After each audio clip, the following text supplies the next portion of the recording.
5 വിധത്തിലെ ശുശ്രൂഷക വൃത്തങ്ങൾ: അപ്പോസ്തലൻ, പ്രവാചകൻ, സുവിശേഷകൻ, ഇടയൻ, ഉപദേഷ്ടാവ്. വിവരിക്കുന്നില്ല. 5 തരത്തിലെ ശുശ്രൂഷക വൃത്തങ്ങൾ. അതിലൊന്ന് അപ്പോസ്തലൻ, 2 പ്രവാചകൻ. ആരാ പ്രവാചകൻ? ദൈവത്തിനും ജനത്തിനും നടുവി നിൽക്കുകയായി പ്രവാചകൻ. ദൈവത്തിൽ നിന്ന് ദൂത് വാങ്ങി ജനത്തിന് കൊടുക്കുക. അതാ പ്രവചനം. ദൈവത്തിൽ നിന്ന് ദൂത്, അല്ല ഗൂഗിളിൽ തപ്പി ദൂത് എടുക്കുകയല്ല. മുതുപാതിരായിക്കിരുന്ന് ഗൂഗിളിൽ തപ്പി ദൂതെല്ലാം എടുത്തേച്ച് ഞായറാഴ്ച വന്ന് അടിച്ചു പെരുക്കുകയല്ല. ദൈവത്തിൽ നിന്ന് പ്രാപിക്കുക. ദൈവത്തിൽ നിന്ന് ദൂത് വാങ്ങി ജനത്തിന് കൊടുക്കുക എന്ന് പറഞ്ഞാൽ ദൈവത്തിനും ജനത്തിനും ഇടയ്ക്ക് നിൽക്കുക. പ്രവാചകന്റെ ശുശ്രൂഷ ജനത്തെ ദൈവത്തോട് അടുപ്പിക്കുക. മനസ്സുകൊണ്ടും ശരീരം കൊണ്ടും പ്രമാണം കൊണ്ടും ഉപദേശം കൊണ്ടും അകന്നു പോയ ജനത്തെ ദൈവത്തെങ്കിലേക്ക് അടുപ്പിക്കുക.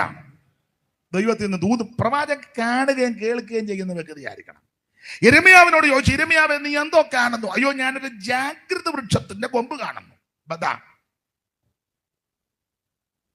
നന്നായിട്ട് കേൾക്കുകയും ചെയ്യണം. ആലോചന. അതിന് എലീശ പറഞ്ഞല്ലോ, അയ്യോട് ആണ്ട കുലപാതക പുത്രൻ എന്റെ പടലി എടുക്കാൻ വരുന്നുണ്ട്. അവന്റെ യജമാനന്റെ കാലൊച്ച ഞാൻ കേൾക്കുന്നുണ്ടെന്ന്. കൃത്യം കണ്ടു, കൃത്യം കേട്ടു. അതാ പ്രവചനം.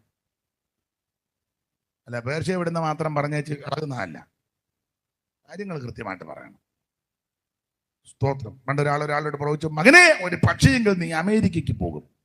അങ്ങനെയാണോ പ്രവചിക്കുന്നത്? ഒരു പക്ഷിയെങ്കിൽ നീ അമേരിക്കയിൽ പോകുന്നു. നിങ്ങൾക്ക് മനസ്സിലായില്ലേ? പ്രവചിക്കാം. മകനെ ഒരു പക്ഷിയെങ്കിൽ നീ അമേരിക്കയ്ക്ക്. പെയ്യാനും പെയ്യാതിരിക്കാനും തീർത്ത കാര്യം പറയണം. ആട്ടെ. പിന്നെ സുവിശേഷകൻ, ഇടയൻ, ഉപദേഷ്ടാവ്.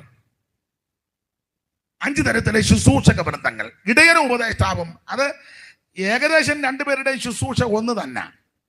വചനം നന്നായിട്ട് പഠിപ്പിക്കണം, നല്ലതുപോലെ പഠിപ്പിക്കണം. പിന്നെ 2 പേർക്ക് ഒരു തസ്തിക കൊടുത്തിരിക്കുക. ഇതാണ് ദൈവസഭയുടെ ശുശ്രൂഷക വൃത്തങ്ങൾ. എന്തിനാ ഇവരെ ദൈവസഭയ്ക്ക് തന്നിരിക്കുന്നത്? അപ്പോസ്തലനെയും പ്രവാചകനെയും സുവിശേഷകനെയും ഇടയനെയും ഉപദേഷ്ടാവിനെയും സഭയ്ക്ക് തന്നിരിക്കുന്നത് താഴത്തെ വാക്യം പഠിക്കുമ്പോൾ ഒറ്റ വാക്യം പറയാ: ദൈവസഭ ആത്മീകമായി വളർച്ച പ്രാപിക്കാൻ, ക്രിസ്തുവിന്റെ തലയോളം സകലത്തിലും വളരണം.